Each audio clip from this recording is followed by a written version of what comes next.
Supreme court बोला लिख कर दें, शरद का फोटो इस्तेमाल नहीं करेंगे। अजित पवार गुट से कहा अब आप अलग पार्टी हैं, अपनी पहचान भी बनाएं।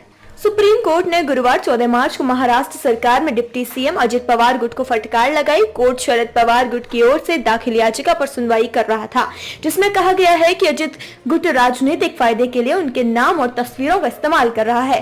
जस्टिस सूर्यकांत और जस्टिस के.बी. विश्वनाथ की बेंच ने अजित पवार गुट से शनिवार तक अपना जवाब दाखिल करने को कहा है। बेंच ने अजित गुट से बिना शर्त लिखित गारंटी देने का आदेश दिया है कि वे शरद पवार की तस्वीर का इस्तेमाल नहीं करेंगे। अगली सुनवाई 19 मार्च को होगी।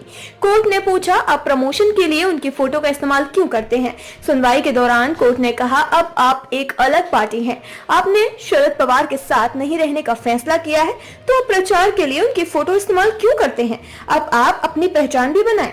अदालत ने अजित पवार समूह को चुनाव चिन्ह के रूप में किसी अन्य प्रतीक का उपयोग करने और नई विचारधारा के आधार पर चुनाव लड़ने का भी निर्देश दिया। बारामती में बोले अजित यशवंतराव चौहान का नाम और फोटो यूज कर रहे। सुप्रीम कोर्ट में याचिका दायर होने और कोर्ट की फटकार के बाद अजित पवार ने बारामती में मीडिया से बात की। अजित ने कहा महाराष्ट्र में भारतीय जनता पार्टी शिवसेना सरकार के साथ गठबंधन करने के बाद उनकी पार्टी ने शरद पवार के नाम और तस्वीरों का इस्तेमाल किया था। अजीत ने यह भी कहा कि जब शरद पवार ने अपनी तस्वीर और नाम के इस्तेमाल पर आपत्ति जताई और कार्यवाही की चेतावनी दी तो हमने ऐसा करना बंद कर दिया। अब हम यशवंतराव चौहान की तस्वीरों का इस्तेमाल कर रहे हैं और लोगों के पास जा रहे हैं। अजीत ने 5 जुलाई को कहा था अब मैं एनसीपी चीफ अजित पवार 2 जुलाई 2023 को एनसीपी के 8 विधायकों के साथ महाराष्ट्र की शून्य सरकार में शामिल हो गए थे। उन्होंने अपने साथ एनसीपी के 40 विधायकों के समर्थन का दावा किया था।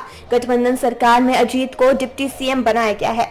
इसके बाद अजीत ने 5 जुलाई 2023 को शरद पवार को एनसीपी राष्ट्रीय अध्यक्ष पद से हटाने का ऐलान किया था। उन्होंने खुद को नया राष्ट्रीय अध्यक्ष घोषित किया था। अजीत का कहना था कि मुंबई में 30 जून 2023 को पार्टी की राष्ट्रीय कार्यकारिणी की बैठक में यह फैसला हुआ था। चुनाव आयोग ने नेशनलिस्टिक कांग्रेस पार्टी शरद चंद्र पवार को नया चुनाव चिन्ह गुरुवार 22 फरवरी को दे दिया। चुनाव आयोग ने पार्टी की तुरही बजाता हुआ आदमी का सिंबल पार्टी को अलॉट किया है। पार्टी लोकसभा चुनाव में इसी सिंबल पर चुनाव में उतरेगी। शरद पवार ने इसका स्वागत करते हुए कहा यह हमारे लिए गर्व की बात है।